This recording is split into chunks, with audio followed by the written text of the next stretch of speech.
Hello everyone, শুভ সন্ধ্যা, good evening. তোমাদের শম্পা একটা সুন্দর মুহূর্তের সাথে চলে এসেছে, সেটা হচ্ছে সবার জন্য হ্যাপি ক্রিসমাস।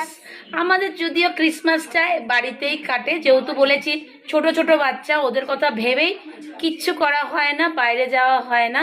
কেন, যদি ঠান্ডা সর্দি কাশি লেগে যায় আমাকে ভুগতে হয়। আর ওই 17,000 টাকাটা দিয়ে যদি ডাক্তারের পেছনে বা মেলার পেছনে আমি খরচা করে দিই, তাহলে আদার সংসারে খরচা করবোটা কি?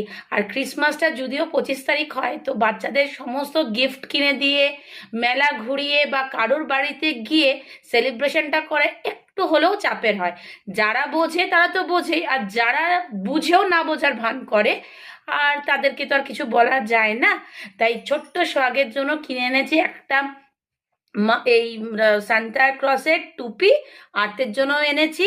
আর এনেছি বক্স একটা কেক, চকলেট কেক ডিলাইট, সেটা ওদের জন্যই এনেছি, ওরাই খাবে। তাই এনেছি যখন, তো আমাদের ইউটিউব ফ্যামিলিকে কি করে না দেখিয়ে থাকতে পারি, তা দেখিয়ে দিলাম।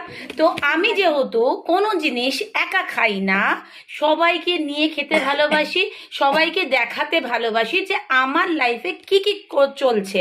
তো আমি তোমাদের সাথে এর আগে আমি তোমাদের বলেছিলাম যে আমি একটা জায়গায় যাচ্ছি বা যাব, সেটা কোথায় যাচ্ছি, কেন যাচ্ছি, সেটা তোমাদের জানানো হয়নি।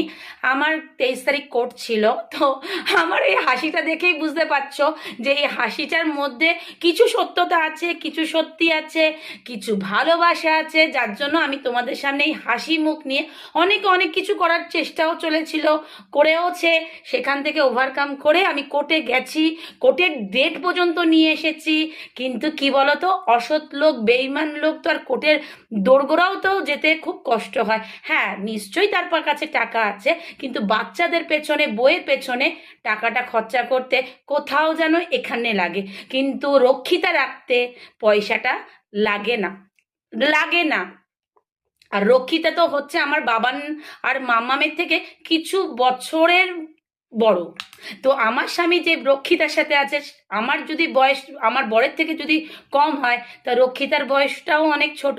তাই তার সাথে বড়দিনের 5 বছর ধরে সেলিব্রেশন করছে, আর 5 বছর ধরে সেলিব্রেশন আমার 9 মাসের বাচ্চাগুলো আমার সাথেই করছে। কেন, আমি যে মাদার ইন্ডিয়া, আমি যে মা, কষ্টটা লাগে, তাই শেয়ার করলাম। আমি কোর্টে গেছি, হাসি মুখ নিয়েই গেছি, হাসি মুখ নিয়েই ফিরেছি। তাই সবার যেন বড়দিনটা খুব ভালো কাটে বাচ্চাদের সাথে, তাই সবার কাছে চলে আসলাম।